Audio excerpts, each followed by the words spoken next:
لا حول ولا قوة إلا بالله العلي العظيم أعوذ بالله من الشيطان الرجيم بسم الله الرحمن الرحيم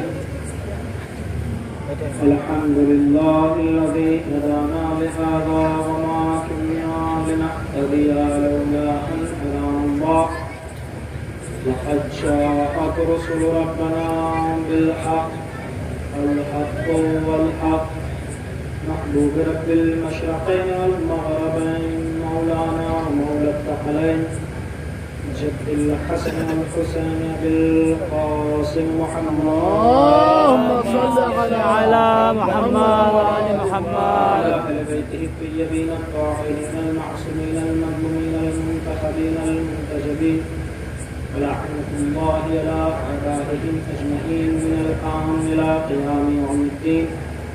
أما بعد فقد قال الله تبارك وتعالى في كتابه المبين وهو أصدق الصادقين. بسم الله الرحمن الرحيم إذا جاءك المنافقون وقالوا نشهد أنك رسول الله صلوات محمد اللهم صل على محمد وآل محمد. مجلس تو مجھے لگتا ہے پوری ہو چکی ہے اور مولانا صاحب اس ٹائم ہمارے دادا اور جو نے مجلس پڑھی ہے وہ اس ٹائم ہمارے چاچا لگتے ہیں.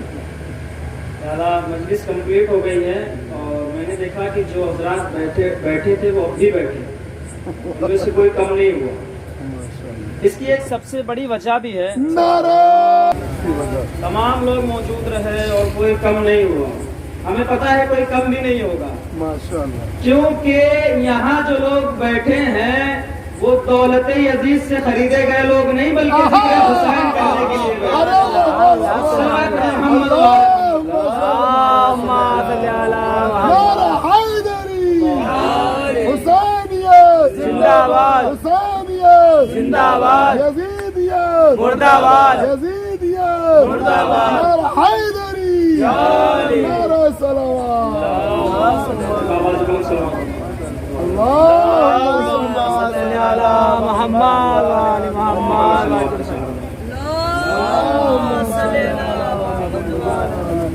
اچھا آج کا دن جو ہے ہمارے لیے سب سے بڑا امتحان کا دن بھی ہے. اس کی وجہ ایک یہ ہے کہ جن کے سامنے پیدا ہوئے, جن کے سامنے بڑے ہوئے اور جن کے سامنے تھوڑی سی منزلیں طے کی ہیں, آج انہی کے سامنے میں ممبر پہ بیٹھا ہوں.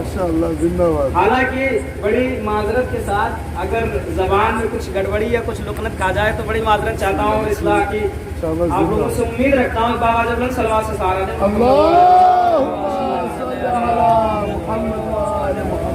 کیا کہا خدا بند عالم نے اپنے رسول سے فرمایا اذا جاءك المنافقون وقالوا نشهد انك لرسول الله والله يعلم انك لرسوله والله يشهد ان المنافقين لكاذبون. اللہ جانتا ہے کہ آپ اللہ کے رسول ہیں اور یہ منافقین جو آپ کے پاس آتے ہیں یہ بھی آ کے یہی کہتے ہیں کہ آپ اللہ کے رسول ہیں.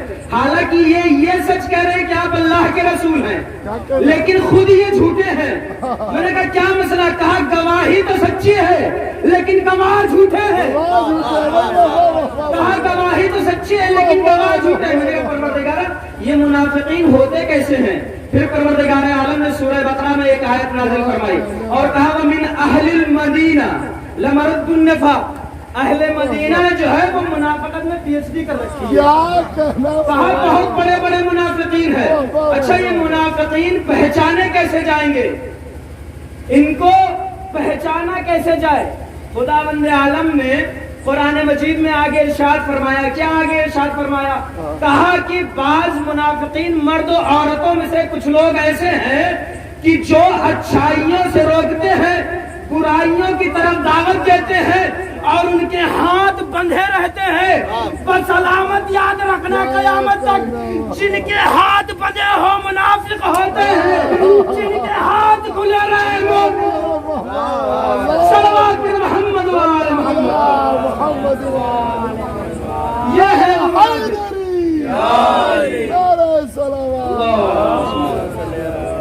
ایسے منافقوں کو پہچانا جاتا ہے. اچھا ایک اور وجہ تھی جناب عمار بن یاسر اور جناب حذیفہ بن یمانی بہت سارے لوگوں کی نماز جنازہ میں شرکت نہیں کی۔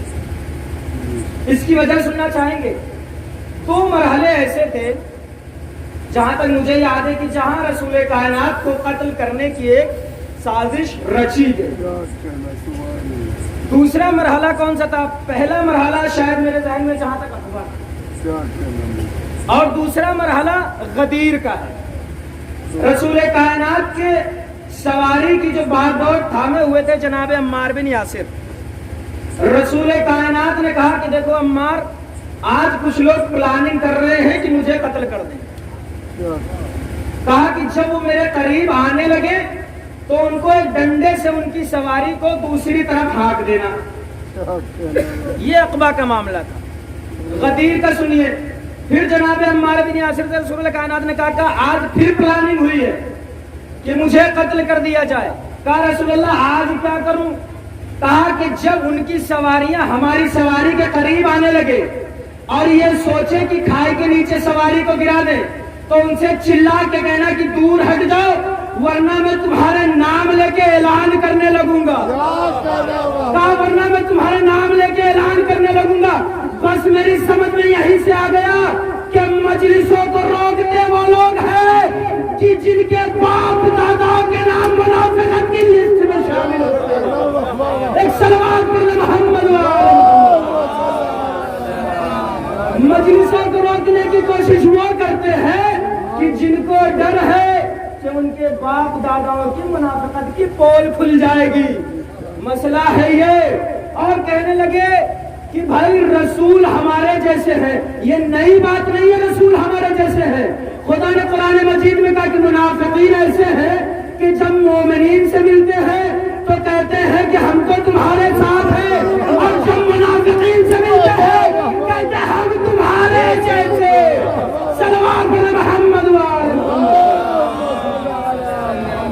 ایک اور صلوات کا سہارا محمد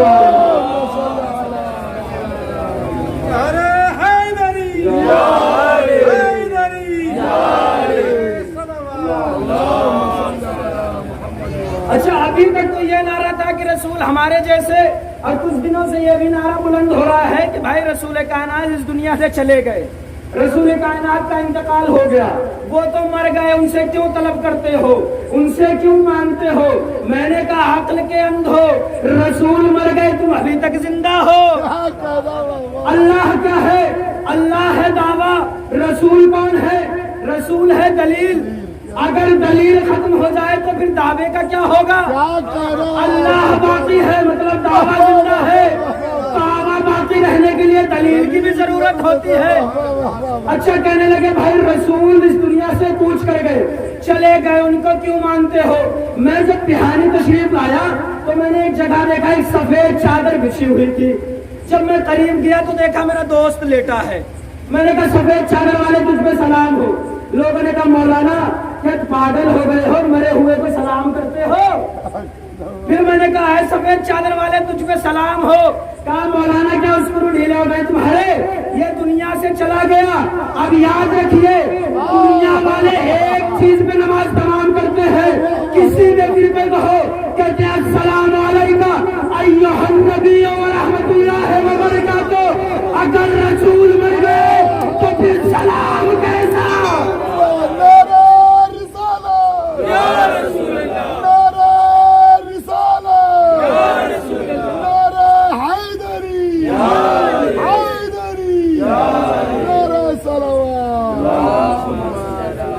اگر رسول چلے گئے اس دنیا سے تو پھر سلام کس کو کیا جا رہا ہے؟ اچھا، بہت بڑی بات ہے۔ بڑی بات کیا ہے کہ جب تمام فرقے جب تک نبی کے اوپر سلام نہ بھیجے نماز تمام نہیں ہوتی۔ جب تک نبی کے اوپر سلام نہ بھیجے تب تک نماز تمام نہیں ہوتی، اور رسول کی نماز ختم نہیں ہوتی جب تک فاطمہ کو سلام نہ کرے۔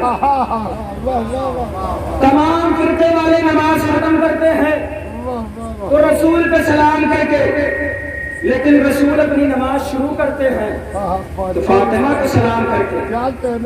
لیکن بہت کوشش کی لوگوں نے، فضیلت اہل بیت کو مٹایا جا سکے، فضیلت اہل بیت کو ختم کیا جا سکے، میں کہوں گا فضیلت اہل بیت دنیا والوں نے نہیں گڑھی ہے، بلکہ اس کو اللہ نے نازل کیا ہے۔ مٹائی ہو جاتی ہے جس کو دنیا والے کہتے ہیں، اس کو کبھی مٹایا نہیں جا سکتا کہ جس کو اللہ نازل کرے۔ ایک آواز بڑا سوال سے اللهم صل على محمد وآل محمد وعجل۔ اچھا، بہت ساری جگہ ہم نے دیکھا ہے، ابھی ہمارے ایک مسئلہ ہو گیا تھا، ایسے ایک بات چیت ہوتی رہتی ہے، ہمارے گھر کے نزدیک ایک مسجد بھی ہے، تو جناب نے ہمیں ایک کلپ سینڈ کی، کہا کہ مولانا اس کے اندر جناب تھا، تو اس میں یہ تھا کہ فلاں صاحب سب کے امام ہیں۔ ہم نے کہا بھیا دیکھیں، ہم امام اس کو سمجھتے ہیں جو اپنے وقت کے تمام لوگوں سے افضل ہوتا ہے۔ بے شک بے شک۔ ہم نے کہا ہم امام اس کو سمجھتے ہیں کہ جو اپنے وقت کے تمام لوگوں سے افضل ہوتا ہے۔ ہم نے اپنی کتاب میں نہیں پڑھا، لیکن تمہاری کتاب میں ضرور پڑھا ہے، لولا علی اللہ لکا۔ ہم نے تمہاری کتاب میں نہیں، لیکن اپنی کتاب میں نہیں، لیکن تمہاری کتاب میں نہیں پڑھا۔ اور اگر ایسا نہیں ہے، اگر آپ کہتے ہیں ہماری کتاب میں نہیں ہے تو آپ کے اوپر لعنت ہے، اور اگر ایسا ہے تو پھر یہ جان لو کہ علی سب کا امام ہے، وہ سب کے امام نہیں ہے۔ اچھا، ابھی بڑی بحث ہو رہی تھی کہ شناختی کارڈ پہ پھلا، شناختی کارڈ پہ پھلا، شناختی کارڈ پہ پھلا۔ ہم نے کہا عمر ہوتی ہے، عمر ہوتا کبھی نہیں ہے۔ کیا ہوتی ہے، ہوتا کبھی نہیں ہے۔ کیوں؟ زبردستی کی جو تھوڑی بہت فضیلتیں کر پائے ہو وہ ختم کرنا چاہتے ہو زنانہ بنا کے۔ اور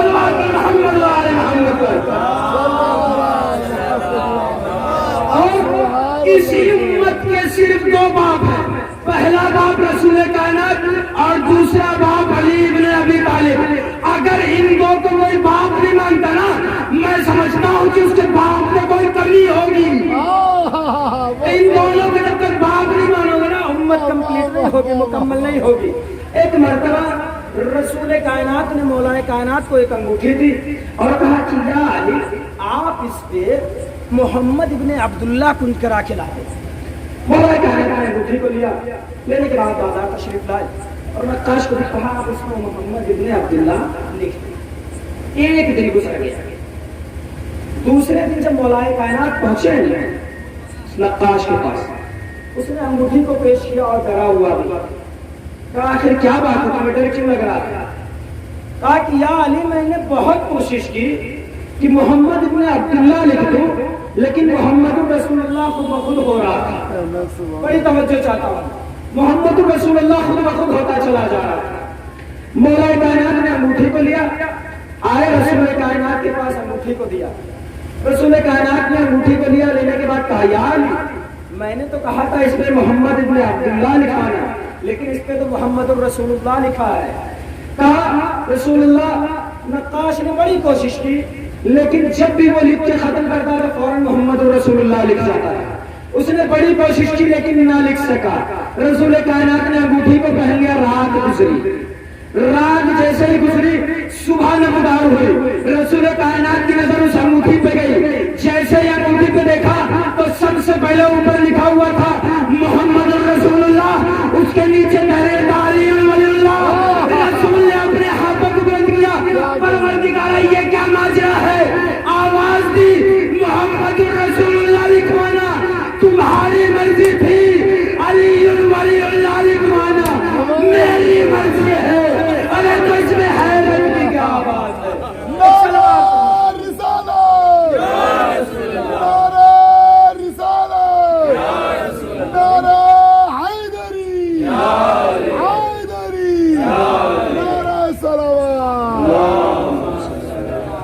اگر میں نے اس کو علی ولی اللہ لکھوا دیا تو اس میں حیرت کی کیا بات ہے؟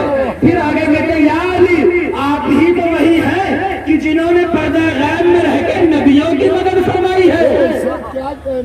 قرآن مجید میں آیت نازل ہوئی، وَلَيَعْلَمَ اللَّهُ يَنْصُرُهُ وَلَيَعْلَمَ اللَّهُ مَنْ يَنْصُرُهُ بِالْغَيْبِ، کہ کس نے رسولوں کی مدد، وَلَيَعْلَمَ اللَّهُ رُسُلَهُ بِالْغَيْبِ، کہ جس نے ایسا ہے کہ جس نے رسولوں کی مدد غیر نے کی تھی. رسول اللہ نے کہا یا علی آپ ہی ایسے ہیں کہ جنہوں نے غیب میں رسولوں کی مدد کی تھی, رسولوں کی مدد غیب میں کی تھی. تو اب میرے علی کو پیدا ہونے کے بعد علی نہ کہنا, بلکہ علی خانہ کعبہ میں آنے کے بعد بھی علی تھا, پہلے بھی علی تھا. علی وہ تھا کہ جس نے پیدا ہونے سے پہلے رسولوں کی مدد کر کے یہ بتایا کہ آل محمد آدم سے پہلے بھی تھے. حسین نے نو کے نیزہ پہ تلاوت کر کے بتایا کہ شہید کبھی پیدا نہیں. نعرہ حیدری حیدری لبیک یا حسین لبیک یا حسین لبیک یا حسین لبیک یا حسین لبیک یا حسین لبیک یا حسین. نعرہ حیدری نعرہ صلوات. حسین وہ ہے کہ جو مرنے کے بعد بھی نیزے پہ تلاوت کر کے بتاتا ہے کہ دیکھو ہم آل محمد ہیں, ہم محمد کے گھرانے کے لوگ ہیں. اور بہت ساری چیزیں کہ جن کو اگر پڑھ دیا جائے تو مجھے لگتا ہے اختلاف کھڑا ہو جائے گا, لیکن میں نے اکثر بہت سارے لوگوں کے سامنے اور صاحب ہیں جو مجھے کلپ بھیجتے رہتے ہیں, وہ کہتے ہیں جواب کا مطمئن ہوں, جواب کا جو ہے وہ طالب ہوں, جواب کا متمنی ہوں. ان صاحب نے مجھے ایک خطبہ نمبر 225 نہج البلاغہ کا بھی واٹس ایپ پہ سینڈ کیا اور کہا کہ مولانا جواب کا متمنی ہوں.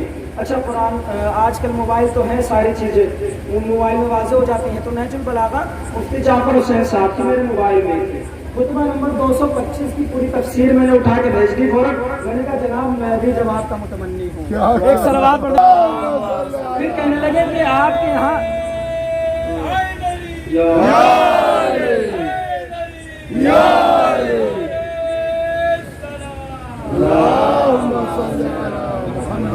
پھر کہنے لگے صاحب آپ کے یہاں فلاں صاحب کو نہیں مانا جاتا, فلاں صاحب کو نہیں مانا جاتا. تو میں کہا دیکھیے بڑی معذرت چاہتا ہوں, آپ کے علاقے میں ہوں, آپ کی مسجد میں بیٹھا ہوں, لیکن میں آپ کو کھل کے بتا دوں کہ ہمارے یہاں شیعوں نے نہ تو کبھی ان کو مانا ہے نہ کبھی مانا.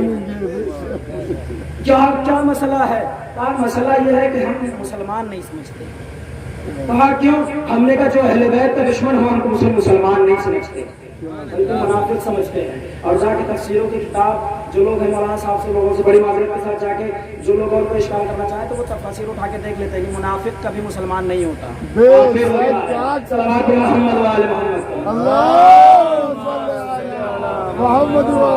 ہم کبھی منافق کو مومن نہیں سمجھتے, مسلمان بھی نہیں سمجھتے, کافر سمجھتے ہیں. اسی لیے ہمارے یہاں منافق سے زیادہ کسی غیر انسان پہ بھروسہ کر سکتے ہیں. ہمیں پتہ ہے کہ یہی وہ منافق ہیں کہ جنہوں نے آل محمد علیہ السلام کے اوپر ظلم کرنے کی انتہا نہ چھوڑی.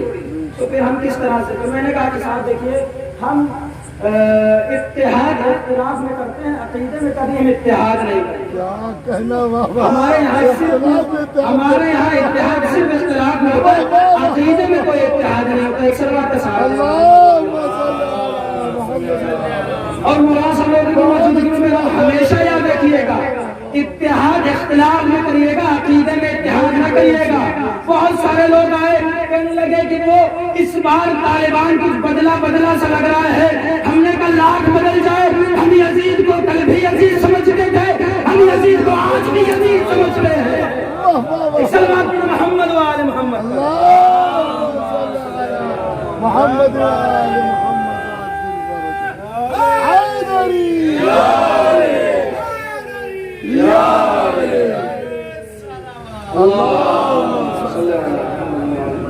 آئے نزدیک بھیا, کیا آپ لوگ مجلسوں میں کچھ اصلاحی مجلسیں پڑھا کیجئے, لوگوں کو نماز کی طرف رغبت دلایا کریے. ہم نے کہا ہمارے یہاں نمازوں سے کوئی دور نہیں رہتا, ہمارے یہاں نمازوں سے کوئی نہیں بھاگتا, کیونکہ ہم نماز پڑھتے ہیں تب بھی ولی اللہ کہہ کے پڑھتے ہیں, اور نماز ختم کرتے ہیں تب بھی ولی اللہ کہتے ہیں. کہتے اگر نماز نہیں پڑھو گے تو صاحب آئے گا, ہم کہتے وہی آئے گا جہاں پہلے آیا تھا.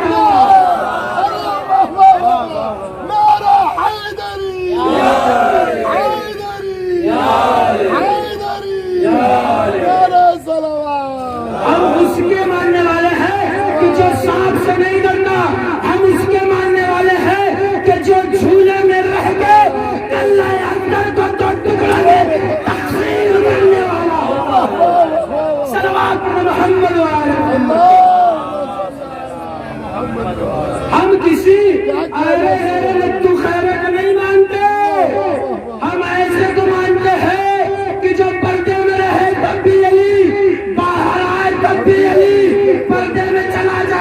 بھی علی رہتا ہے. صلوات پڑھنا محمد وآل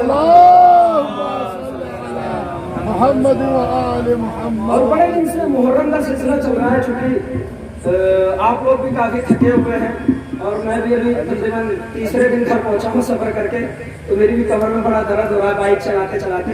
بڑا لمبا سفر تقریباً 240 کلومیٹر کا طے کر کے جو ہے ادھر سے ادھر گھومتے گھامتے میں شاہپور پہنچا ہوں. تو شبی بھائی نے ہمارے فون بھی کیا تھا، تو ہم نے اس لیے بھی قبول کر لیا کیونکہ ہمارا آج امتحان، اگر ہم آج پاس ہو گئے تو پھر ہماری جھجک ختم ہو جائے گی. اور یقین جانیے، ممبر سے بیٹھ کے کہہ رہا ہوں، بڑی ذمہ داری سے کہہ رہا ہوں کہ جتنی دقت اور جتنی ٹینشن مجھے آج کی مجلس پڑھنے کی زندگی میں نہیں ہوئی. محرم الحرام میں پہلی محرم سے لے کے مول صاحب 11 محرم تک شیعوں کی حاکم اہل سنت کے یہاں زیادہ مجلسیں میں نے پڑھی ہیں. 56 مجلسیں محرم الحرام میں نے پڑھی، جس میں شیعوں کے حاکم اہل سنت کے یہاں زیادہ مجلسیں تھیں، جس میں سے 2 ہندو میں شامل تھے. لیکن میں ان لوگوں کو دوش نہیں دیتا کہ جو مجلسوں پہ انگلی اٹھاتے ہیں، کبھی دوش نہیں دیتے. ہم کہتے ہیں کہ بھائی تم انگلی نہیں اٹھا رہے، بلکہ یہ تمہارے دادا پردادا اٹھوا رہے ہیں. کیونکہ اگر تم نے اچھی غذا پائی ہوتی تو ذکر حسین پہ کبھی انگلی بلند نہ کرتے. تم نے غذا اچھی نہیں پائی. ایک صحابی بڑھے کہنے لگے کہ تبرک کھاتے ہو اور جہاں پہ سینے پہ ہاتھ پڑتا ہے اتنا حصہ کاٹ کے جہنم میں ڈالا جائے گا. میں نے کہا 70 سال پیچھے چلے جاؤ، جتنے لوگ تھے آج کل جو جوان گھوم رہے ہیں تبرک کھا کے جوان ہوئے ہیں. میں نے کہا تبرک کھا کے جوان ہوئے ہیں، اور اگر یہ اتنا سا حصہ جہنم میں ڈالا جائے گا تو 10 سال پہلے تبرک کھا کے جو جسم میں خون بنا ہے وہ بھی جہنم میں جائے گا. پھر تمہارا کوئی حصہ جنت میں نہیں بلکہ پورا جہنم میں جائے گا.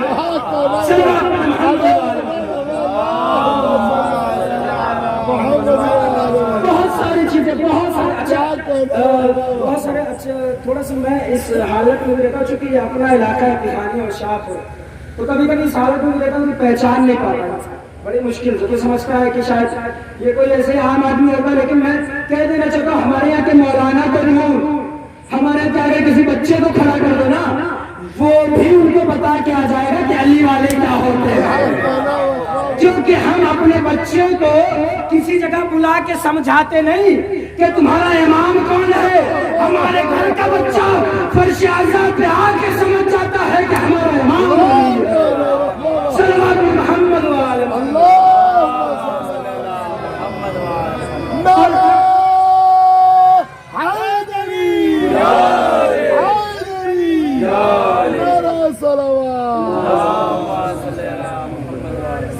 بچے بس 5-7 منٹ کی اور زحمت دوں گا آپ لوگوں کو، ورنہ جو ہے آپ سب کا بہرحال مولوی صاحب لوگوں کا تو میں پوتا ہوں اور آپ لوگوں کا بھی بھتیجا یا ایسے کچھ لگوں گا، اور جو جن کا کچھ نہیں لگتا ان کا میں چھوٹا سا بھائی ہوں. بڑے بھائیوں کا میں بھائی نہیں ہوں کیونکہ بڑے بھائیوں کو میں مانتا نہیں ہوں. سب محمد وآل محمد. اور دیکھیں منافقین بہت سارے تھے، بہت سارے منافقین، بہت میں ان کی تعداد 300 تھی مولانا صاحب. اس کے بعد مجھے نہیں پتا 2 زیرو ہٹا کے بچی بھی کی نہیں بچی. جی بس اتنی تعداد مجھے یاد ہے، باقی مجھے اتنی سنا میں نے. اس بات میں محمد وآل محمد. اچھا آخری بات اس بہن پر میں اس کے بعد رکھتا ہوں. جناب حذیفہ بن یمان یہ مسجد میں بیٹھے صاحب آئے اور کہنے لگے کیا نماز پڑھنے چلیں، فلاں صاحب کا انتقال ہو گیا ہے. جناب حذیفہ بن یمانی کھڑے ہونے کے بعد کہنے لگے کہ نہیں میں نہیں جاؤں. میں نے بتایا کہ جناب حذیفہ بن یمانی منافقین کی نماز پڑھنے نہیں جاتے، کیونکہ رسول کائنات نے ان کو ساری چیزیں بتا دی تھی کہ فلاں فلاں شخص جو ہے وہ ہمیں قتل کرنا چاہتا ہے. صاحب آئے تھے، آنے کے بعد کہا کہ چلیں نماز پڑھیں. کہا کہ نہیں میں نہیں جاؤں گا. انہوں نے کہا کہ حذیفہ یمانی تمہیں خدا کی قسم ہے بتا دو کہ اسی لیے نماز پڑھنے نہیں جا رہے نا کیونکہ فلاں شخص منافق ہے. کہا کہ حذیفہ یمانی یہ بھی بتا دو کہ میرا نام اس لسٹ میں تو نہیں ہے. کہا کہ اگر تمہارا نام نہیں ہے تو پھر شک کس بات کا ہے.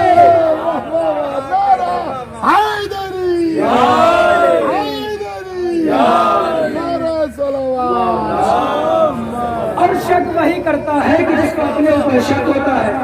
ایک مرتبہ جناب ام سلمہ گھر میں موجود تھی. ایک صحابی آئے، آنے کے بعد جناب ام سلمہ نے جیسے جناب بیٹا جناب ام سلمہ یا ایسے کچھ روایتیں برحال میرے ذہن سے نکل رہی ہے، تھوڑا سا کنفرم نہیں مجھے، کہ آنے کے بعد انہوں نے کہا کہ میں نے سنا بیٹا اتنا مال و دولت کے پیچھے نہ بھاگو، کیونکہ میں نے رسول کائنات سے سنا کہ بہت سارے صحابی ایسے ہیں کہ جو روز محشر مجھ سے ملاقات نہیں کرتے۔ کہا کہ کچھ لوگ ایسے ہیں، کچھ صحابی ایسے ہیں کہ جو لوگ روز محشر مجھ سے ملاقات نہیں کر پائیں گے۔ اچھا پھر ساتھ پھنس گئے، وہ جیسے گھر کے باہر نکل کے آئے نا، انہوں نے کہا کہاں سے آ رہے؟ کہا جناب ام سلمہ کے گھر گیا تھا۔ کہا انہوں نے کچھ بیان فرمایا؟ کہا ہاں انہوں نے کہا کیا کہا؟ انہوں نے کہا انہوں نے ہم سے کہا کہ بیٹا اتنا مال و دولت کے چکر میں نہ پڑا کرو، کیونکہ رسول کائنات نے مجھ سے فرمایا ہے کہ کچھ صحابی ایسے ہیں کہ جو حوض کوثر پر مجھ سے ملاقات نہیں کریں گے۔ اچھا جیسے انہوں نے یہ سنا نا، کنفرم کرنا چاہتے تھے، اچھا یہ تو کنفرم لانتی ہے، اس میں کوئی دو رائے نہیں ہے، ٹھیک ہے جی، کنفرم کرنا چاہتے تھے ہر جگہ، فوراً دوڑتے ہوئے گئے اور کہا کیا بتائیے ہمارا نام تو نہیں ہے، کیا کہنا، ہمارا نام تو نہیں بتایا۔ اچھا بھیا اگر آپ کو اتنا ڈر ہے اس بات کا کہ ہمارا نام نہیں بتایا، اس کا مطلب آپ کا نام ہے، کیا کہنا پیچھے بھاگ رہے ہیں، ہر بات کنفرم کرنا چاہتے ہیں کہ بھائی بتائیے ہمارا نام تو نہیں ہے۔ اچھا 2 جگہ تو پوچھ چکے، میں سمجھتا ہوں کہ جتنی جگہ یہ مسئلہ ہوا ہوگا ہر جگہ انہوں نے دوڑ کے پوچھا ہوگا۔ اچھا دوڑنے میں تو ویسے ہی ماہر تھے، ہر چیز میں تو ویسے ہی ماہر تھے۔ کہا کہ بھیا یہ مجلس ہے، یہ ماتم کیوں کرتے ہیں، یہ سب کیوں پریشان ہوتے ہو، اتنا مال و دولت خرچ کرتے ہو؟ ہم نے کہا حسین دیتے ہیں تو ہم خرچ کرتے ہیں، تمہارے چاہنے والے اگر دیتے ہوتے تو تم بھی خرچ کرتے۔ صلوات پر محمد و آل محمد، کیونکہ ہم تو مجلسوں میں جاتے ہیں ہاتھوں کو بلند کرتے ہیں، زہرا کیا کرتی ہے، اور تم تو چاہتے ہو اگر اللہ کی عبادت میں تو کھڑے ہو جاتے ہو، ملے گا کہاں سے؟ صلوات پر محمد و آل محمد، بندے ہاتھوں پہ کچھ نہیں ملتا، بالکل صحیح بات، کیونکہ قرآن مجید میں آئے تو بھائی مومن منافقین مرد اور عورت ایسے ہیں کہ جو امر بالمعروف سے روکتے ہیں، نہیں انہیں منکر کی طرف رغبت دیتے کہ چلو یہ کام کرو۔ اچھا اگر تاریخ اٹھا کے پڑھنی ہے نا کسی صاحب کو تو اٹھا کے دیکھ لیجئے، اچھے کاموں میں انہوں نے کبھی رغبت نہیں کی ہوگی سوائے برے کاموں کے۔ روایت اٹھا کے دیکھ لیجئے، ہمیشہ یہ کیا، اور کبھی خودون آئی نہیں، اور وہ اپنے ہاتھوں کو باندھے رہتے ہیں۔ تو بتائیے کہ اگر حدیث ہوتی تو ہم چیلنج کو قبول کر لیتے، قرآن کی آیت ہے بھیا، دنیا میں کسی کا باپ بھی قرآن کو چیلنج نہیں کر سکتا، تم کس کھیت کی مولی ہو؟ صلوات پر محمد و آل محمد، صلی علی محمد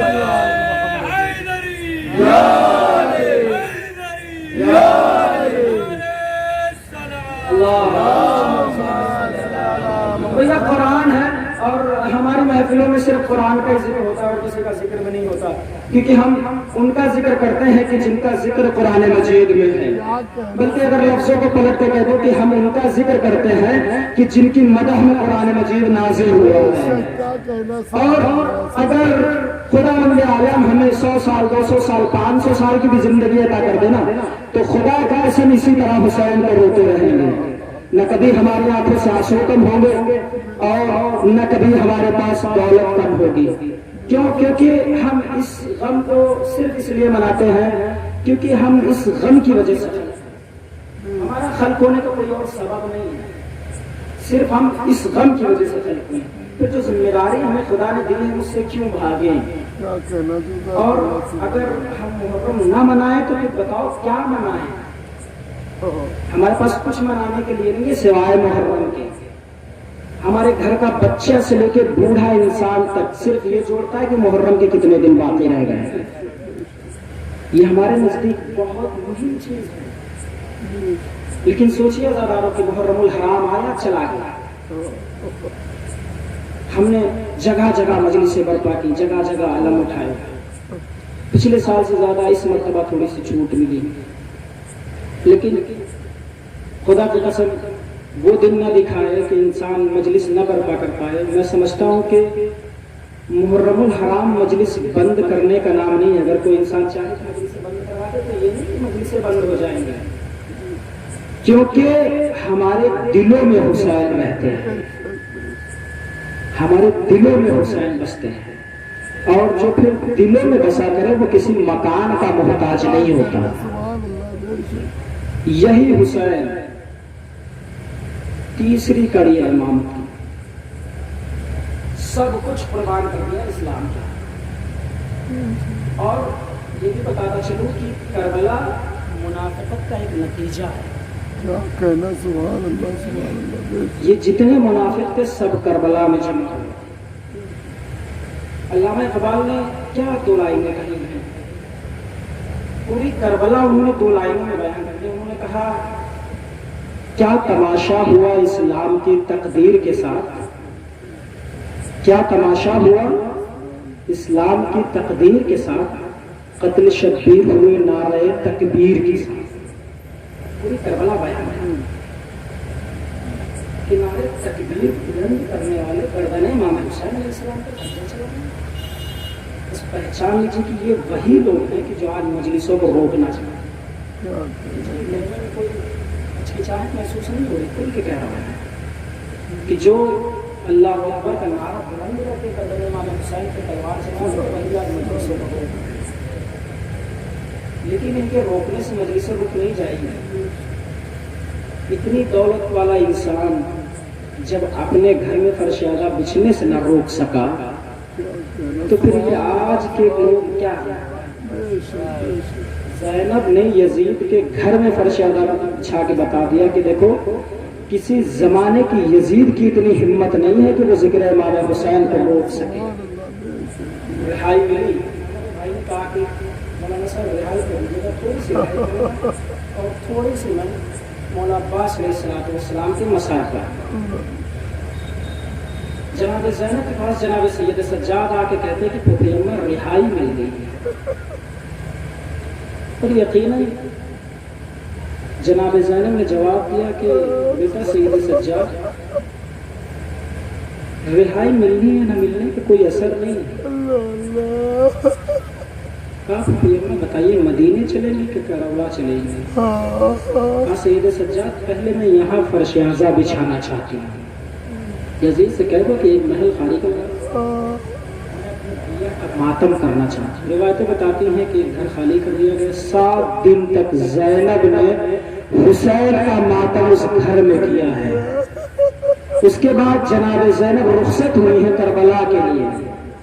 کربلا کے لیے جب رخصت ہونے لگی نا تو جناب زینب نے شام والوں کو بلایا، شام والوں مجھے تم سے کوئی کام نہیں ہے، بس میری ایک بات سن لو۔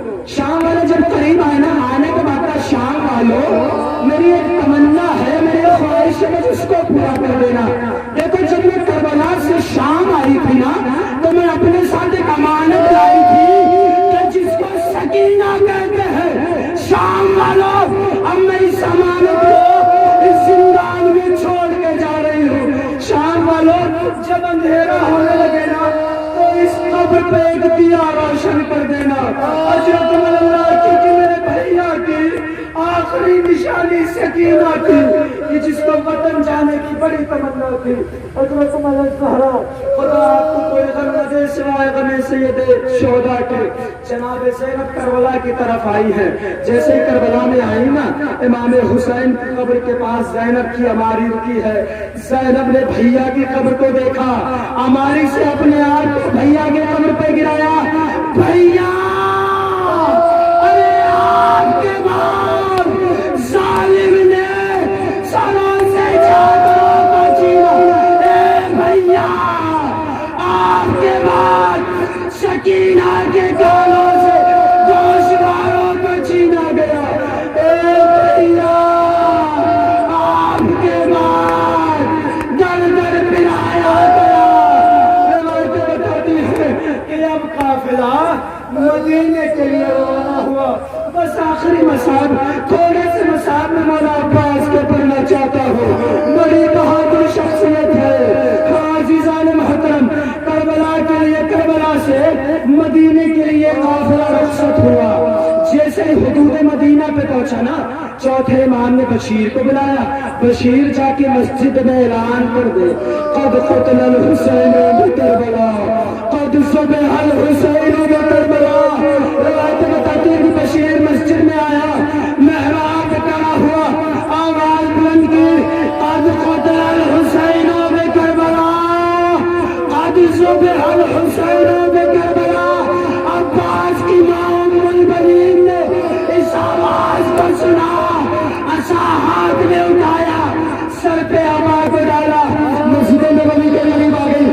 بشیر کس حسین کی بات کرتا ہے؟ کہا بی بی وہی حسین جو نبی کا نواسا تھا۔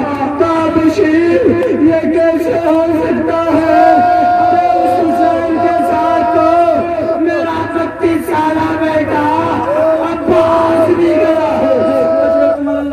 خدا کو کوئی غم نہ دے سوائے نصیب الشہداء کے۔ کہا بی بی عباس کے سر پہ گرز لگ گیا تھا۔ کہا بشیر تو میرے عباس کو نہیں جانتا، عباس اتنا کمزور نہیں تھا کہ سر پہ گرز لگنے سے داغ نہ لا سکے۔ پھر کہا بی بی عباس کے بازو بھی قلم ہو گئے تھے۔ جیسے بی بی نے یہ سنا ہاتھ سے عصا چھوٹا، زمین پہ گر گئی۔ بشیر یہ کیسا غضب کیا؟ ارے بشیر مجھے اتنا بتا دے کہ جس کے ہاتھ کٹ جائے وہ زین سے زمین پہ کیسے آتا ہے؟ بشیر تو نے کلیجہ چھینا، اے بشیر